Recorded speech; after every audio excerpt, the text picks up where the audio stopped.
Practice here on Think Tech Hawaii.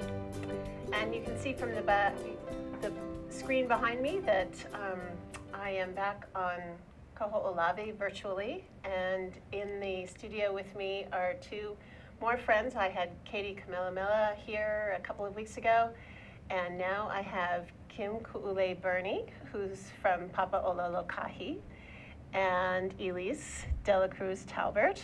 And we were all part of the same excursion to Kaho'olawe in 2012. And the official title was Aipono Olapono, but it was a part of a program that focused on Native Hawaiian health. In this context-based focus on diet and farming. So Kim, maybe you can just give a little background on that organization that put it together. Right. The Aipono Olapono access to Kaho'olawe, which was so much fun. Mm-hmm.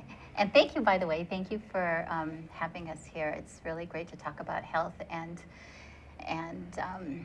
food all at the same time. Yes. So when we went to Kaho'olawe in the summer of 2012, the host organization was Ahahui o Nakoka, which is the Association of Native Hawaiian Physicians. But we partnered with the Protect Kaho'olawe Ohana, we partnered with Papa'ololokahi, we partnered with HMSA Foundations and a few other organizations to really bring together physicians and farmers and foodies all together so that we can, talk about a lot of different issues that are related to health and food, understand one another's language, and build relationships. Well, I have to say, Kim, it was a pivotal moment in my life, definitely a transformative experience. I mean, we talk about those, but it certainly was for me. And I think that's where I met you, Elise. That's where I met you. That's where I met Katie Kamelamela, as well as other people involved in local food issues. So it was really like a really great opportunity. It was a great opportunity to bond, and it's been so wonderful since then to be able to say, oh, I know who to call, because she's really good at this and he's really good at that, and we have that grounding experience. But the whole reason that this was so critically needed is because of some rather disturbing numbers, or the numbers are disturbing, but they're the reality of the health effects basically related to colonialism. And we understand that because we've all worked in that, but it's not something that people naturally understand right off. And Kim, you provided me with some pretty good, well, you both did, with some pretty good background materials. And so let's just go through a few of these slides, and then we can talk about them, and then and what's happening now in the Native Hawaiian health community. Right. So this one, for instance. Well, I think we're going to find that the statistics are pretty grim. So I just want to point out, if I may, that prior to contact and even into the middle of the 19th century, Hawaiians were excellent in many areas. The research, our history, demonstrates that we had good stature, that we were tall, we had good skin. Anthropological records demonstrate that we had really good teeth, and and excellent hygiene. We were excellent in engineering, in hula, in music. So many that I can't articulate all of them, but we really have a history of excellence. So it's only when we get into the beginning of the 20th century that we see that the statistics are pretty grim. So the slide that we saw originally starts with that early history. Is it possible to go back to the earlier one? That one right there. So that starts in 1778, and if you look at the brown area there, you'll see that we had a population that's estimated between, depending on who you cite, between 800,000 and 1 million pure Hawaiians. And as we move toward the beginning of the 20th century, you see that Hawaiians are dying of infectious diseases, of contagious diseases that are coming to Hawaii for which we have no natural antibodies.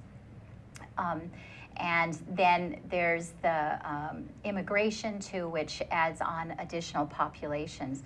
So so what is so grim about this is you look to the far right and you see that there's a line there that you can barely see, and that really shows us how many piha Kanaka Maoli, how many pure Hawaiians there are today. And the population, I think, is less than 2%. And then we have part Hawaiians, which, you know, there's so many of us that are mixed, and then we are no longer the majority in our homeland. So the next slide we had was about how the rates, what we've got now, basically. Right, and right. So things aren't looking good. Right. So this one basically demonstrates that, well, two things, because it starts with 1910 and it ends up with 1990. And it shows how the population has gone down. But basically, the bar on the left is pure Hawaiian, the middle one is part Hawaiian, and all other ethnicities in Hawaii, in what's known as the Hawaiian Islands on the right. And basically, mortality is death. If you look at all causes, basically this shows us that the more Hawaiian you are, and we're talking blood quantum, the more Hawaiian you are, the more likely you are to die early. So this isn't this isn't an opinion. This is, yeah, it's just numbers. It's just numbers. What the numbers are. Yeah. So that's not fun. Mm-hmm. And so, as an epidemiologist at UH, a PhD candidate, this is one of the things that you're taking a look at, Elise. Exactly. So growing up in Hawaii, you do see so many of our family members and friends and community members experiencing a lot of chronic diseases. That's going to be diabetes, you know, certain types of cancers like breast cancer, colon cancer, a cardiovascular disease when people have high cholesterol and that sort of thing. These are all forms of chronic diseases that come out of lifestyle behaviors. And so like Kim mentioned, we do have a history of excellent health. And so we can look to that past to understand what we lost. And to also say that the fact that we see Native Hawaiians and other Polynesians in Hawaii having a shorter lifespan of a decade, 10 years, between our groups and Asian groups in particular, you know, we don't have to accept that as the norm. As the norm for our community, for our culture. And when you mention all of this being an effect of colonization, when you look at our food system and how colonization has affected what food is grown here, how food is grown here, and you know, basically the disparities we see in health often come out of disparities we see in opportunities and access to good food. So you had, speaking of that, so we have a graphic about the access to mortality rates. There we go. So it's 10 years younger for less for Asians and 6.2 years lower than the general state average. And the dental one was kind of surprising because, as we have historically know, that the teeth were pretty good. Right. And dental is another thing that relates directly to our diet and to nutrition. Right, diet and nutrition keeps coming back to that. And then the access to health care, there was a, do we have that? There we go. Right, so 13.4% are without health care coverage. That's mostly adults because the state system, Medicaid, usually provides for children. So the numbers would be lower for children, but that's mostly for adults. The irony there is this is the first state with a prepaid health care act. Right, so go to the next one. Everybody has health care through their employer. I mean, we were ahead of Obamacare even, and yet we still have more than 13% without health care. So the 5 leading causes of death. Right. When you look at this data, and we can call out all the numbers, but really it's where you see the arrows. We're higher when it comes to heart disease and stroke. We're higher in cancer. For breast cancer, Hawaiian women have the greatest death rates. Caucasian women have greater rates of breast cancer, but Hawaiian women are dying at greater rates for breast cancer. The kind of breast cancer is the more aggressive? Possibly. It could be genetic markers, or it could be access to health care. It's likely to be access, like yeah, whether it's probably or not they are diagnosed in the early stage versus the late stage, and whether they can afford treatment. All right, and then when you correlate that one with, this was a slide of yours, Elise, on the diet-related disease trends. Okay, so it's the same thing, looking at it in a different way. We see that we have an issue here, and let's take a little break and come back and see how how we're doing about addressing it. Great. Aloha, welcome to Think Tech Hawaii. My name is Josh Green. I'm the host of a program called Healthcare in Hawaii. I'm a physician. I work in the emergency department on the Big Island. I also serve in the state senate, which, please don't hold that against me, doesn't detract from my television program. We speak about all the big healthcare issues in the state. We get together on Tuesdays from 2 o'clock till 3 o'clock in the afternoon, and we try to talk about the most important issues in healthcare. This is a terrific venue for people to learn about healthcare. There are many programs on this station. We broadcast it later, not just on the internet, but also on OC16. Thanks for joining us. Please be informed healthcare consumers. Aloha, this is Maria Mera, and I'm here to invite you to my bilingual show, Viva Hawaii on Think Tech Hawaii, every other Monday at 3 p.m. We're here to inform, motivate, and entertain you. Join us. Hola, soy María Mera y estoy aquí para invitaros a mi show bilingüe Viva Hawaii en Think Tech Hawaii cada 2 lunes a las 3 de la tarde. Estamos aquí para informaros, motivaros y entreteneros. Apuntaros. So that'll be the next slide. Welcome back to Hawaii is my mainland. I'm Kawi Lucas, and with me today is Kim Birnie from Papa'olokahi and Elise Dela Cruz-Talbert, who is an epidemiology candidate at UH Manoa. And we're talking about what to do about the dismal state of health in the Native Hawaiian community, and how that relates to what we eat. What are we eating that we didn't used to eat, and what is it doing to us? So Elise, this is your slide, I think? Basically, obesity rates among adults in Hawaii have doubled in the last few decades. So we're seeing that this is affecting all populations, all races, but in particular, when you look at prevalence of obesity by race, you do see that Polynesians and Native Hawaiians have even higher rates. Okay, and this is... Dr. Keikuni Blaisdell actually put together this in 1985. I reformatted it last year, but if you look at the brown column, the Maka'ainana column, he points out what a traditional diet was for our ancestors, and it was about 78% in carbohydrates, but it's complex carbohydrates, not so much bread and rice. About 12% protein and very little fat there, which is mostly from milk and fish. On the far right, you see what I guess we can call, I don't know if traditional is the right word, but a conventional, a typical American diet, which is eaten here. And definitely a post-World War II diet where you've got about 45% carbohydrates, not necessarily complex carbs. You've got, what does it? 15%. Oh, 15% in protein, thank you.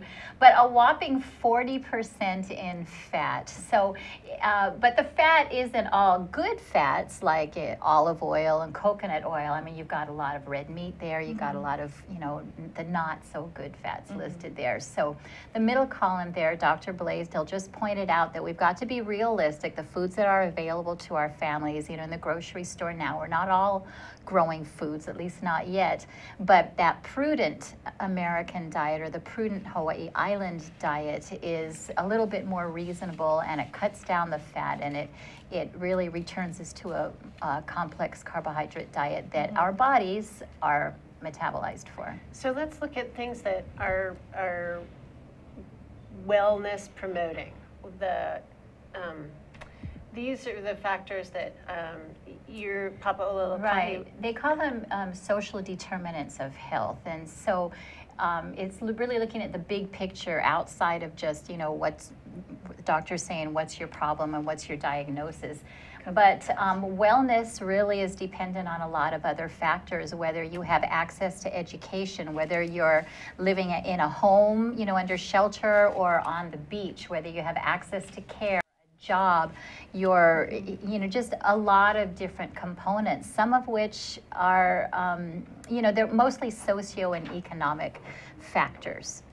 So Elise, your work has been looking at some present day and working with students, and you've been doing some innovative things. What are you doing? Okay, Tell us. So my interest is in looking at population health, and as Kim mentioned the importance of the social determinants of health, I am not so much interested personally in how to make individuals change and giving individuals the responsibility to make choices for them. And we can see that it's particularly difficult for people who have limitations in their income and their time, maybe because they have multiple jobs, or just other types of limitations to accessing healthy food, that to overemphasize the importance of individuals making good choices and that defining their diet kind of ignores all the myriad of social factors that can help communities and a culture provide healthier opportunities and make that the norm. And so just as some examples, if we want children to eat healthier, a great place to start is to have healthier meals in schools. So institutions that are providing meals to children or even adults, places where people work, that's a great way for communities to start promoting a lifestyle and a culture of health. And for that, a lot of times you also need policies. So you need policies that make healthier options, healthier foods the norm. So that's not necessarily just about choice. It's also about equalizing access, equalizing options, so that people can make healthier choices and, you know, they're not limited. I think that's exactly the role that epidemiologists have, is to come up with the data, with all of the information, so that those that develop programs can develop programs to implement. And so policy, and it can impact everything else. So this is an overall right, Papa Ololo Kahi is, and other organizations around the Hawaiian Islands are engaging in a Native Hawaiian health master plan, and we've developed a strategy map. So it's kind of like a Google map. There's this big picture, and then it drops down into sub-neighborhoods, and this is the neighborhood, if you will, for food access and nutrition. And so if the overall goal is to improve food access and nutrition, you've got a lot of other sub-strategies or sub-goals there as well, and some of them are, you know, complement what Elise has just talked about, how to get healthier food in the Department of Education and other private schools, how to increase access to care. There's a lot of programs where families who get Medicaid and food stamps can exchange those food stamps for farmers market, for produce at the farmers market. You know, that wasn't easy to do. Yeah, that's great, innovative. Yeah, it's only a few years old, and I know we're familiar with it, but it's a huge step, rather than them going to the corner and getting cheese and milk, and, you know, all of which are important, but to have access to fresh produce is important for us too. And then helping out the farmers as well. Exactly. That's the other side of this, and there are bills in the legislature this session that will make it easier for the state to buy from local farmers. So maybe that'll help. That's important. That's the other That's side a of policy in the schools because of federal procurement laws, and because all schools are government funded. Federal procurement laws prevent them from making food with the food they grow in their own school gardens. So they can grow the food, harvest it, but in order to distribute it, they have to give it to the families, because they can't feed it to the children unless they have enough to feed everybody. So it's really awkward procurement laws that, that are barriers to eating healthfully. So how have the charter schools, do they have more flexibility in that sort of thing? Has that helped? Because we do have a number of charter schools that help the Native, or are specific for the immersion schools for Native Hawaiians. Has that played a role? Well, Kamakau, for example, which is both a charter and an immersion school, has the Aipono diet, but they cater. Haleke Aloha Caterers actually provides their food, and I think they provide food to a few other private schools as well. And again, I don't know all of the schools, but they do have Aipono. And I know some of the Punana Leo schools, the families get together and they say, we want our children just to eat Aipono. Right, no cupcakes allowed for birthdays, right? So then the families have to get. Now it's not all of the kulas, but for those that do have those agreed upon policies, the families have to get creative about what they bring for the keikis' birthdays. It's so important, though. I mean, with that, I think we talked about that the other day, about how the workplace reward system seems to be just this obscene amount of sugar and fat in its most refined forms. And how do we change that culturally? Well, those foods are often cheaper. They taste good. Right. They're pleasing, but often in terms of ways you can feed a large group of people, it is cheaper to buy those processed, less healthy things. And that's why if society and our governments really do value people's health, there might need to be some way to kind of intervene in the marketplace and say it's not, in terms of feeding children in public school system, you shouldn't just make purchases based on the food items being the cheapest. You should also think about what is the healthiest for them. And the environment, as they start bringing in the farm to school and all of these things like that. But I think the main point I tend to try to interject is that we do have all of these individual behaviors and actions that are leading towards our health outcomes, but there are so many differences between communities, between low-income, high-income communities, between different states, between countries, and how they, how they support farmers growing real food in the food system. That really does play out into what gets sold and fed to communities. Right, the distribution is real important. Yeah, too. Farmers get. But there's there's a lot of ways to kind of think about how you can just make providing healthy food the norm again. And you're looking at it system-wide, but I recall you bringing up a very fun little social media game. Yeah, I do actually. I have a class project that was meant to be something that was kind of on the more fun and easier side for students who wanted to help others eat healthy. And so we made an Instagram account, and it's called Healthy Grinds 808. And how do you spell grind? With a Z, so it's HEALTHY, Grinds with a Z, 808. And the real purpose of the account is just to have people take pictures of healthy options anywhere they eat. And the idea is that everywhere you go, anytime you're with your family or your coworkers, your friends, and you end up eating someplace you maybe didn't want to be in the first place, and you're trying to eat healthy, the idea is to help give people ideas of how they can find the healthiest thing on the menu. I love that. That is such a good idea. People are taking pictures of their food people anyway, right? So why not highlight the healthy options? Yes. Right. Yeah. Yeah. So I know that it is a fun way to kind of help build a community trying to help each other eat healthy. Okay, and one of the things that was so special about being on Kaho'olawe with this amazing group that you assembled, Kim, was that we got to, we had the luxury of really going deep and looking at food and how healthy can we be and how tasty can it be. We ate amazingly. We had amazing food. For being on an island. Where absolutely everything, no including the electricity water, and had to everything be had to be brought in. brought We in. carried the water all. and all the food in.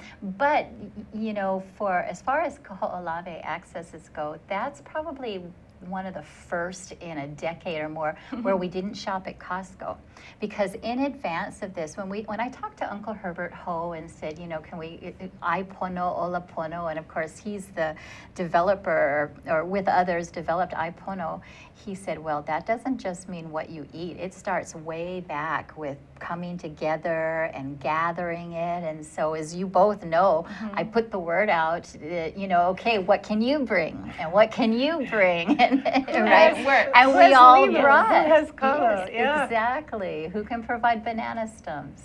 Yeah, and the picture that was shown earlier with a cooler with those gorgeous carrots of all the different colors and the Those and are from Hana Maui.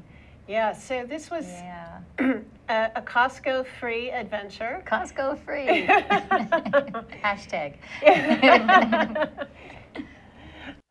So let's take a little break and we'll come back with more stories of Kaho'olawe and what it's like to really live Aipono. Aloha, my name is Carl Campagna. I'm the host of Think Tech Hawaii's Education Movers, Shakers, and Reformers. You can see our show every Wednesday at noon at 12 p.m. on thinktechhawaii.com, as well as visiting YouTube and finding the link for the show there. The show is also aired on OC16. We look forward to seeing you on the show. We have many wonderful guests, including Joan Husted, Corey Rosenlee, where we talk about the very important issues of education for our keiki. We look forward to seeing you there. Mahalo. Aloha, namaskar, and hello. My name is Anu Hitchell, and I host the show called Climate Change Beyond Outrage. We go beyond outrage to find solutions to climate problems facing people, nations, and the world.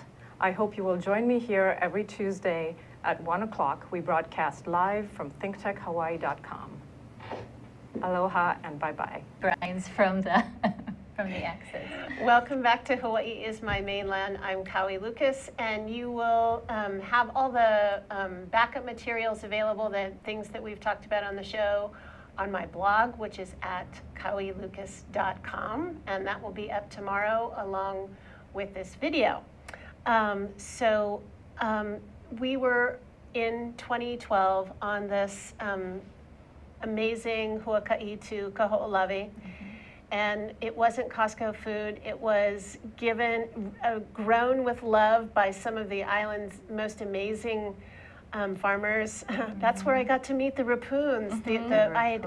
I'd been hearing for years and years about Charlie and Paul, and there they were. There they were. They brought that beautiful food with them.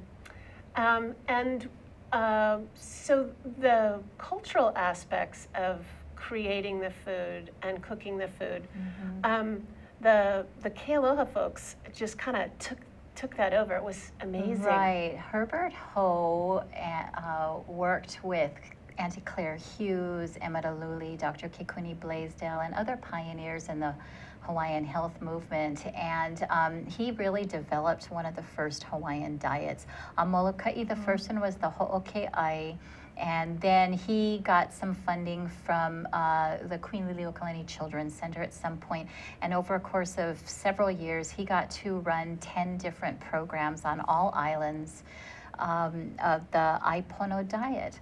And for him, so I asked him to come along, but he wasn't going to say yes until we had a chance to talk and meet over, a few times. And he said, it's not just about what you sit down and eat, eating together as a family. We're going to gather as a family. We're going to prepare as a family. We're going to put everything we have into it. And so it's not just going to be ai, it's going to be aipono. And and after a while, then he and his sons consented to come with us, and you know how rich it was to be on the island with them. Let's just see some of the pictures Some of the we'll photos. Oh, so this was amazing, this tea, this gorgeous tea with the olena and the ava leaf. And the ava leaf, because Sharon Kaiolani Odom of the Roots Cafe put this together for us. In case we might get seasick on but the olena, like ginger, is turmeric. Right? And I just loved this. This was so, you know. The daily schedule. The daily schedule, kind of how we got to live, and everything from the going swimming, the ao, and the, you know, after that, and after that, and after that. The little learning, a lot of fun. But it was always, it had such a nice flow as we went through the day, and everything just seemed to work well. Although this isn't something that, it's never happened before in this configuration. So I think as members of the Native Hawaiian health community, I just have to say it was like a beautiful example of how you can just make it happen. I mean, there we were in this tent, and you look at those pictures. If you haven't been there, I'm not sure what your association That's the kitchen. with it is. There we go at Haki'oava. And everything had to be brought in, and there they are. There's the emu. So the first day we started making the emu so that we could have food that would then last us for the next 3 days, right? We put in turkeys, we put in some pork butts, some bunch of vegetables. Yeah, look at those ulu. Do you remember? Oh, the fabulous flavor of that ulu after it had been in the emu. Oh my gosh. Right. And there's the Rapoons on the left, and then Dr. Aluli in the black shirt standing up, you sitting down on the right.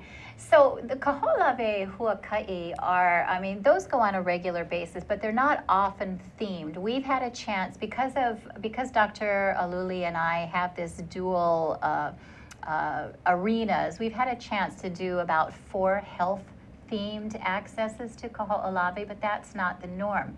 On the other hand, we had some, of the participants, I said earlier, we have physicians and foodies and farmers.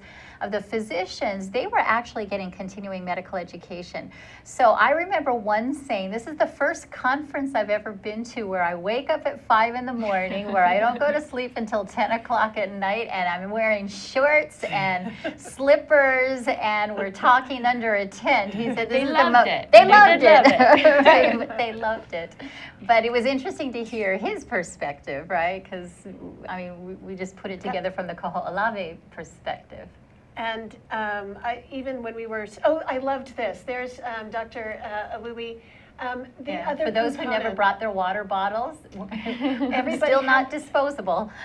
Everybody had their own cups, and we put our names on it, and it really worked. I used the same fork, and the whole time, and I still have my Kaho'olawe fork, my black plastic Kaho'olawe fork. Beautiful. And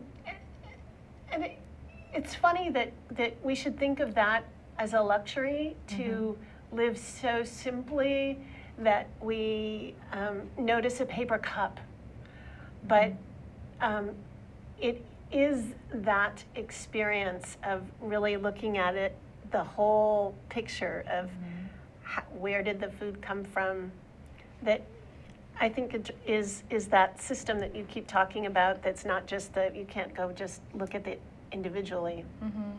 It wasn't just about how delicious the food was, even though it was, because we had to bring it there. We had to have relationships with people for everyone to be able to come together. And we had professional chefs with us. And there were professional chefs with us. So that is just on a very small scale, what Hawaii could be doing. At least, more. Yeah. At least more of that. Thinking with purpose, what we're growing, what we're bringing, what we're wasting. And I think that Hawaii, with its very recent agricultural history and all of our insight, could offer just great models of how to have sustainable food systems and healthy food systems. Are you, I think you're working on that, aren't you? Well, my research and my project for my dissertation in particular is looking at the retail food environment, differences in the retail food environment, and BMI. But I have a side project with Dr. Albie Miles. BMI? Well, the BMI being a body mass index as a measurement of people's weight status, because we've seen that if people have an obese weight status, I believe it's BMI of 25 or higher, they have much higher mortality rates. So if you're underweight and if you're obese, you tend to have higher risk of mortality than if you're normal or overweight. So that's my epidemiology side and what I have to do to be a student in the health field. But I really enjoy throwing my research and my knowledge behind people who are in projects that are trying to combine ways to improve community health as well as sustainability, because they are, you know, in so many ways interrelated, of course. And when people talk about our capacity in Hawaii to grow enough food, I think a big part of that has to do with how well we're managing our resources and that sort of thing. So I would love to give a shout out to Dr. Albie Miles at UHWest Oahu, because he is starting a program in sustainable community food systems there. And as an agroecologist, his focus is how to grow food. A degree program, right? It's so a degree people, program. local people can now get a degree in food systems. If I could go back to school, I would still be there. I said the same thing, even though I've been in school for over 20 years. But is he developing a certificate too? It's I'm not sure about that, Right, because so it I may have think it's started that way, possible, but it is yeah. a bachelor's, and I think, you know, that's helpful because students can focus on and major on that. But the fact that he's been working with me and I've been working with him is because he does want to bring in community health, food justice issues, and all of these other, you know, wholeness, like in terms of like wholeness of addressing the food system. You know, he's looking at that big picture. So we're hoping the students get that growing food is a part of community health. And being at UH West Oahu, he's not all that away from the farms in wahine. So I understand he's also has been a huge partner. Ma'o Farms has been a big partner in the program and bringing Albie to Hawaii. So yes, I think that all those collaborations can really help to create a program that will send students out to kind of address community well-being. I like that he's health, including health, environment, sustainability, and all those things. And what is the Papa'ololokahi's focus, if there is one right now, as far as addressing some of these, like really, I mean, in the title of this segment, I called it Happy Meals because, you know, that's what we had on Kaho'olawe. They were happy meals, the real happy meals. The real happy meals, right? But how do we recreate that? Well, I think part of it is to change the norm, as, you know, Elise has referred to earlier. I went to a meeting earlier today that was all Hawaiians talking about a Hawaiian program done in a Hawaiian way, and they provided all donuts for us. And if you look at the statistics that we showed earlier on this program, you walk into a room, if there's a group of Hawaiians, you know, among us, if there's a group of Hawaiians, 1/4 at least are going to be diabetic. And you just can't, you know, if you're a Hawaiian organization or if you're serving Hawaiians, you can't be giving out candy and donuts. It's not appropriate. So I think that's one thing you can do, is small things to change the norm. You saw the strategy map a little bit earlier. We want to make sure that we're at the table when they're making, at the policy level, when decisions are being made about food or being made about access to food relating to health care. And frankly, even where there are food discussions, you know, not all discussions of food include health.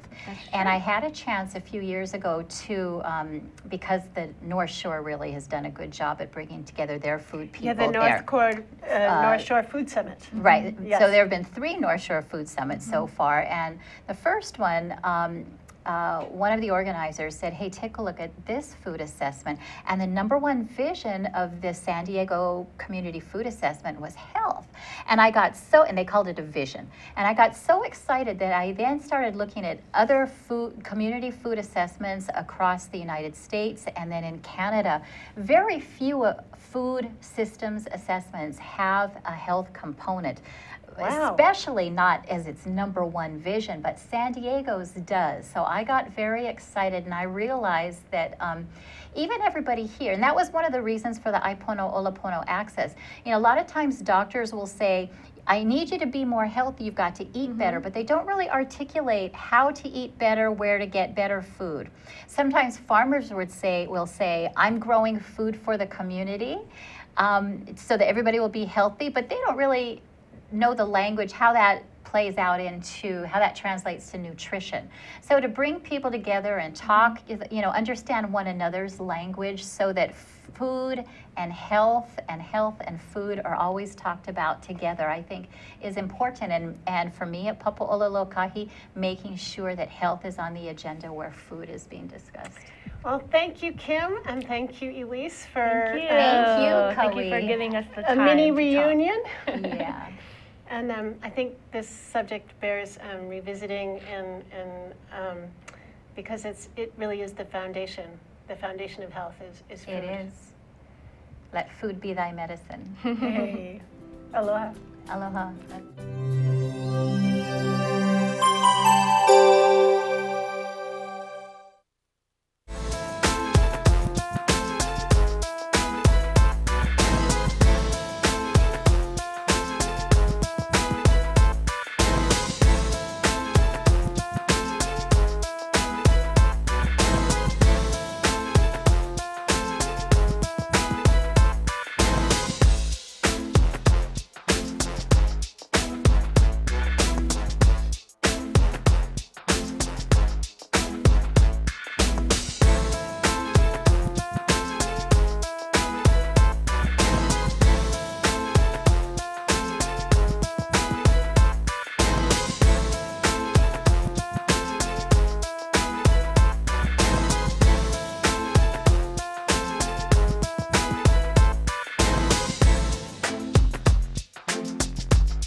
You're watching Think Tech Hawaii, Hawaii's leading digital media platform for civic engagement, raising public awareness on tech, energy diversification, and globalism. Great content for Hawaii from Think Tech.